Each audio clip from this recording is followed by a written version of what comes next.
The Adirondacks are not the postcard your mother sent from Lake George. They are a sprawling prehistoric bruise of granite and hemlock, a place where the earth seems to have forgotten how to be hospitable to anything that breathes. People talk about the beauty of the high peaks, but they do not mention the way the shadows pool like spilled oil in the ravines, or how the silence up there feels heavy like it is pressing against your eardrums until they ache. I have spent a lifetime looking into the holes people leave behind in these woods, and every time I think I have seen the bottom of the void, the mountain proves me wrong. It is a weary business cataloging the vanished, watching the same patterns repeat like a glitch in a cruel machine. You start to see the forest not as a collection of trees, but as a digestive system, slow and patient waiting for a single misstep to begin its work. The air in late August is supposed to be sweet, a final breath of summer before the rot of autumn sets in. But on August 25th, 2015, the air around the Upper Works trailhead felt stagnant, thick, with the scent of damp peat and the metallic tang of old stone. Christopher Miller was 35 years old, a man who knew how to lace his boots and read a compass, a man who was not a stranger to the jagged geometry of the New York wilderness. He was physically fit, a marathon runner who understood the language of endurance and the rhythm of a long climb. He left a note, a simple domestic tether to the world of the living, stating he was headed for a day hike toward Indian Pass.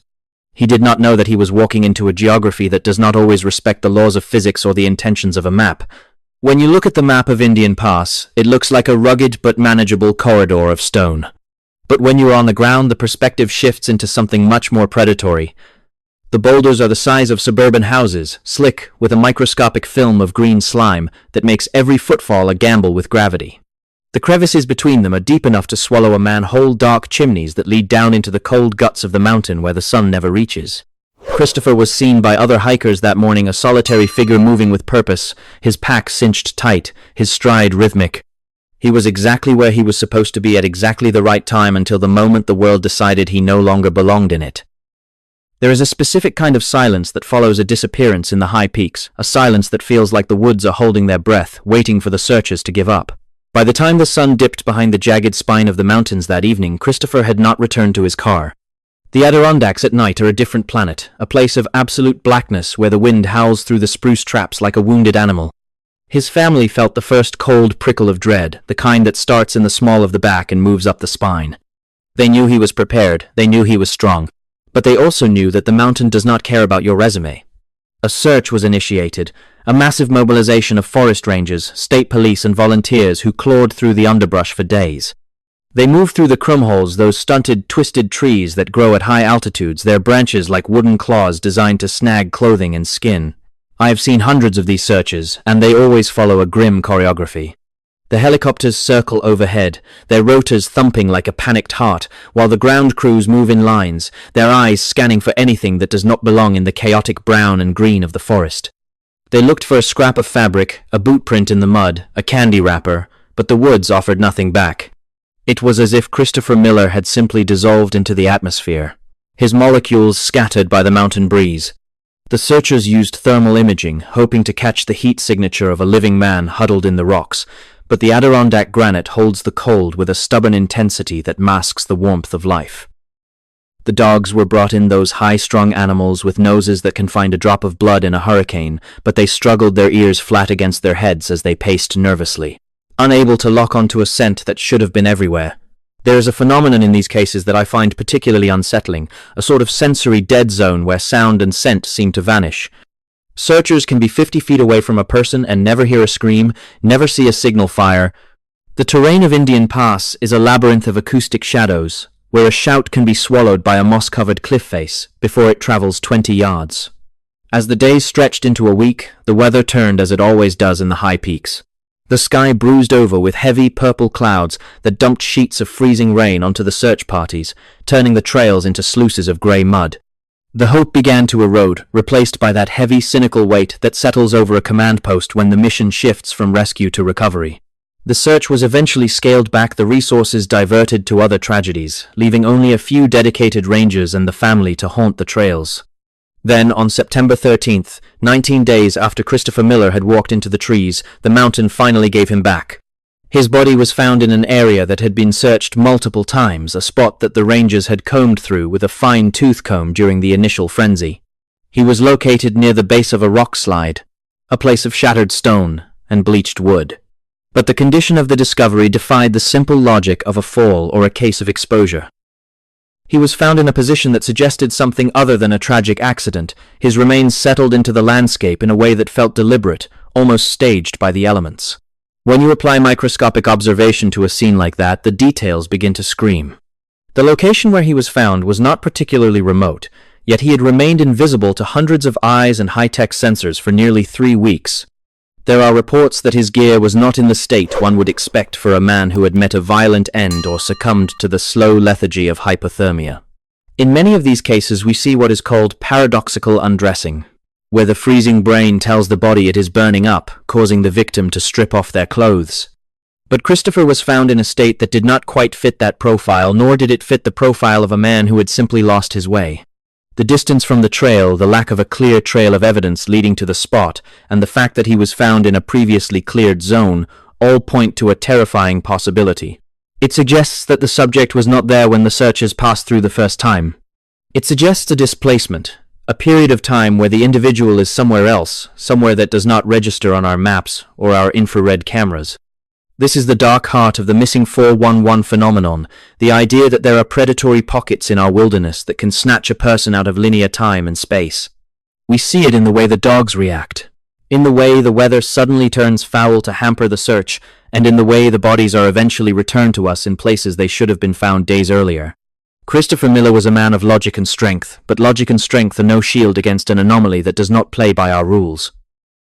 The official cause of death was listed as exposure, a clinical term that masks the terrifying reality of what those final hours must have been like in the crushing dark of Indian Pass.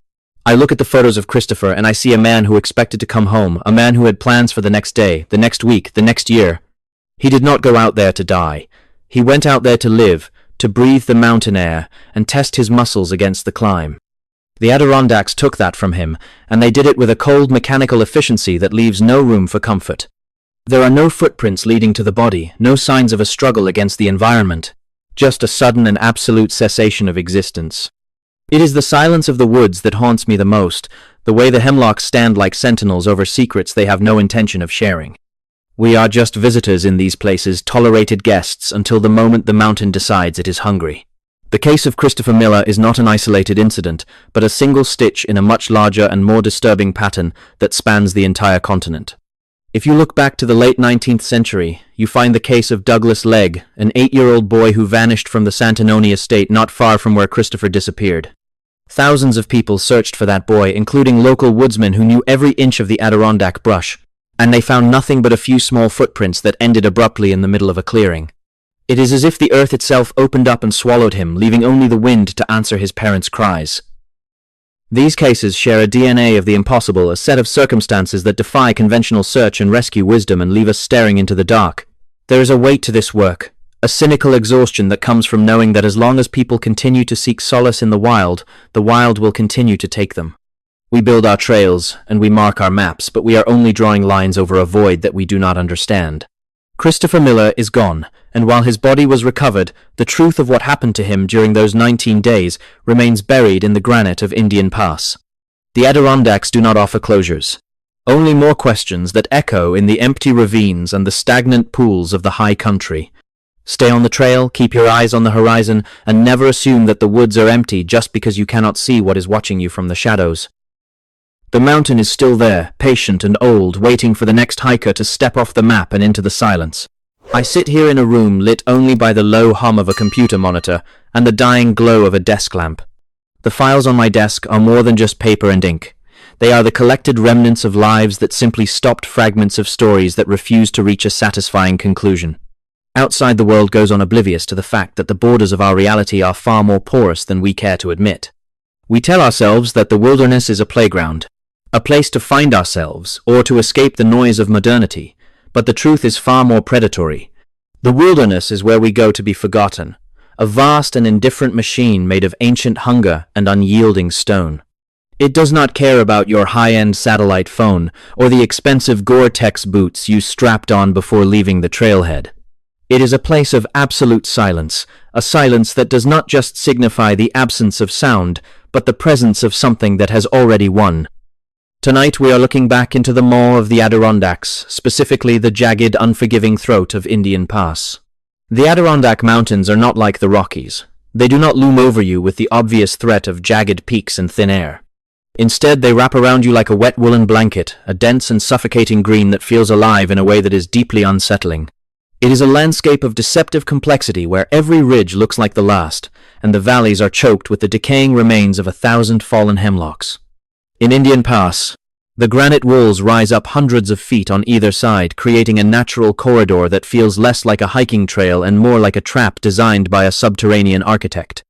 The air down there is always 5 degrees colder than the surrounding woods, smelling of wet moss, old iron, and the sharp metallic tang of stagnant water. It is a place where the sun struggles to reach the forest floor, leaving the world in a perpetual state of bruised twilight. This was the landscape that Christopher Miller stepped into on that fateful day, a man who believed he knew the rules of the woods. He was a seasoned hiker, a man who understood the physical demands of the high country, yet none of that preparation mattered when the mountain decided to change the variables. Christopher vanished into that green labyrinth, and for 19 days the search teams combed through the brush with a desperation that only increases as the clock ticks toward the impossible. 19 days is an eternity in the wild, a span of time where the human body begins to break down piece by piece under the assault of the elements. They found him eventually, but the discovery brought no relief, only a deeper and more visceral sense of dread for those tasked with recovering him. He was found in a location that searchers had already passed a spot that should have yielded signs of life, or at least the debris of a struggle for survival. The official cause of death was listed as exposure, a clinical and sanitized term that masks the terrifying reality of what those final hours must have been like in the crushing dark of Indian Pass. Exposure suggests a slow, fading away, a gentle drifting into the long sleep of hypothermia. But the circumstances of his disappearance suggest something far more abrupt. I look at the photos of Christopher from before he went missing, and I see a man who expected to come home to his family and his life. He did not go out there to become a statistic or a ghost story whispered around campfires. He went out there to live. The mountain took that from him with a cold mechanical efficiency that leaves no room for the comfort of human logic or the solace of a clear explanation. There were no footprints leading to the body, no broken branches to indicate a fall, and no signs that he had tried to build a shelter or start a fire to ward off the creeping chill. It was as if he had simply ceased to exist in one location and reappeared in another. A sudden and absolute cessation of physical presence that defies everything we know about tracking and rescue. In the woods, movement leaves a trail, a signature of displacement that the earth records in the mud and the leaves. But with Christopher, the record was blank, as if the forest had reached out and plucked him from the timeline only to set him back down once the life had been extinguished. It is the silence of those woods that haunts me the most. The way the ancient hemlocks stand like sentinels over secrets they have no intention of sharing with us. We are just visitors in these places, tolerated guests allowed to walk the marked paths until the moment the mountain decides it is hungry for something more. The case of Christopher Miller is not an isolated incident of bad luck, but a single dark stitch in a much larger pattern. To understand the gravity of what is happening in the Adirondacks, you have to look back past the modern era of GPS and thermal imaging to a time when the woods were even more dominant. In the late 19th century, specifically in the year 1886, an 8-year-old boy named Douglas Legg vanished from the Santanoni estate. This was not a child wandering away from a suburban backyard. This was a boy who grew up in the shadow of these peaks. A boy who knew the dangers of the brush. He was walking from one house to another, a distance of only a few hundred yards, when the world simply tilted and he was gone. The search that followed was one of the largest in the history of the region, involving thousands of people, including local woodsmen who knew every inch of the Santanoni acres. They were men who could track a deer through a thunderstorm, men who lived and breathed the rhythm of the Adirondack wilderness. Yet, all they ever found were a few small footprints that ended abruptly in the middle of a mossy clearing, as if the boy had simply walked off the edge of the world. There was no blood, no torn clothing, and no signs of a predator, animal or otherwise, that could have snatched a child without leaving a trace of the struggle. It is as if the earth itself opened up its stony mouth and swallowed him whole, leaving nothing but the sound of the wind to answer his parents' desperate cries. For weeks the woods were filled with the sound of whistles and calling voices, a cacophony of human hope clashing against the indifferent silence of the granite peaks. They searched the lakes, they scaled the cliffs, and they crawled through the dense undergrowth until their hands were raw and their spirits were broken. But Douglas Legg was never found, becoming one of the first names in a ledger of the missing that continues to grow with every passing decade. These cases share a DNA of the impossible, a set of circumstances that defy conventional search and rescue wisdom and leave us staring into the dark. We want to believe that there is a rational explanation, a logical sequence of events that leads from point A to point B, but the mountains do not operate on human logic. They operate on a scale of time and intent that we cannot begin to comprehend. There is a weight to this work, a cynical exhaustion that comes from documenting the same impossible details over and over again until they lose their ability to shock and only leave behind a dull ache. We build our trails, we blaze our trees with bright orange paint, and we mark our maps with precise topographical lines, but we are only drawing over a void. We are trying to impose order on a chaos that has existed since the glaciers receded. A chaos that does not recognize our boundaries or our laws. Christopher Miller is gone, and while his body was eventually recovered and returned to the earth, the truth of what happened to him remains buried. It is trapped in the damp granite of Indian Pass, locked away in the stagnant pools of the high country where the water never moves and the light never reaches. The Adirondacks do not offer closure to the families left behind. They only offer more questions that echo in the empty ravines and the hollows of the hills. You can feel it when you walk those trails, that sensation of 1,000 eyes watching from the shadows of the balsam firs. The air in the high peaks has a way of thickening when you are alone, becoming a physical presence that presses against your lungs and slows your heartbeat. You might notice that the birds have stopped singing or that the wind has died down to a dead heavy calm that makes your ears ring with the sound of your own blood. This is what some call the Oz effect, a localized distortion of reality where the world feels wrong as if you have stepped behind the curtain of the physical world. It is in these moments of sensory deprivation that people vanish, sliding through the cracks of our perception into a space where time and distance have no meaning. Christopher Miller might have felt that shift, that sudden realization that the trail beneath his feet was no longer the trail he had been following for miles. He might have seen the trees begin to lean in their branches, reaching out like skeletal fingers to guide him away from the light. By the time you realize the mountain has changed the rules, it is usually too late to turn back. I think about the searchers often. The men and women who volunteer to walk into these voids, risking their own lives to find a stranger. They are the ones who have to see the things that don't make sense, the ones who find the gear neatly stacked in a circle, or the boots left miles from the body. They carry the trauma of the silence with them long after they leave the woods, haunted by the feeling that they were being watched by something they couldn't see. They know that the official reports are often just a way to close the book, a way to provide a sense of finality to a situation that is anything but final. You cannot explain how a man can be found in an area that was searched 10 times over, or why a child's footprints would simply stop in the middle of a flat open space. These are the glitches in the matrix of the wilderness, the moments where the predator reveals itself not through teeth and claws, but through the manipulation of the environment itself. We are dealing with an intelligence that is as old as the stones and as cold as the winter ice. The Adirondacks are a beautiful place, a crown jewel of the American landscape, but beauty is often a mask for something far more sinister. We are drawn to the peaks because we want to feel small, but we rarely stop to consider the consequences of actually being small in the face of such power. Christopher Miller and Douglas Legg are separated by over 100 years, yet they are linked by the same geography of disappearance. They are part of a pattern that spans the entire continent, from the damp forests of the Pacific Northwest to the granite spires of the Appalachian Range. It is a pattern of high-altitude proximity to water and the sudden, inexplicable loss of personhood in the middle of a journey.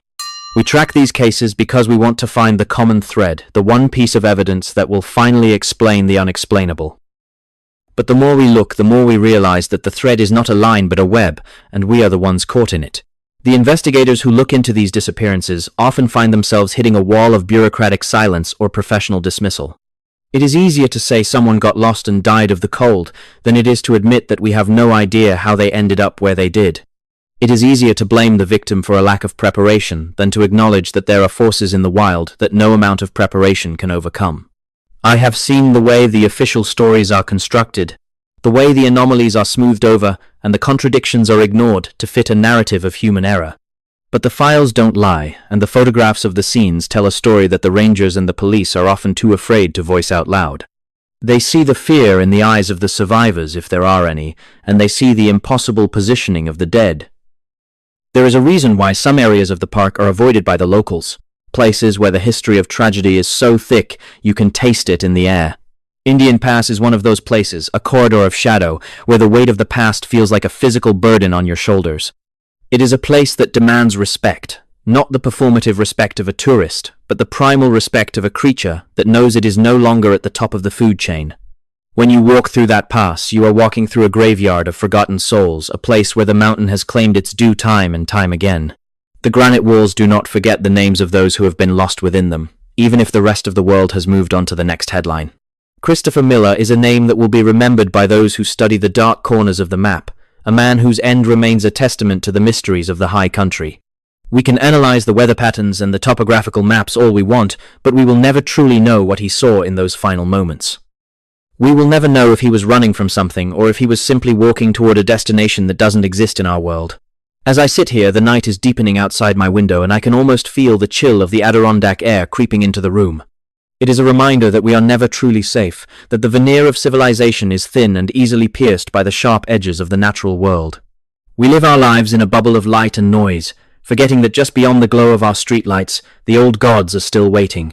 They are patient, they are ancient, and they do not have names that we would recognize, but they are there nonetheless. They are the ones who move the trees and shift the fog, the ones who turn a simple afternoon hike into a descent into madness.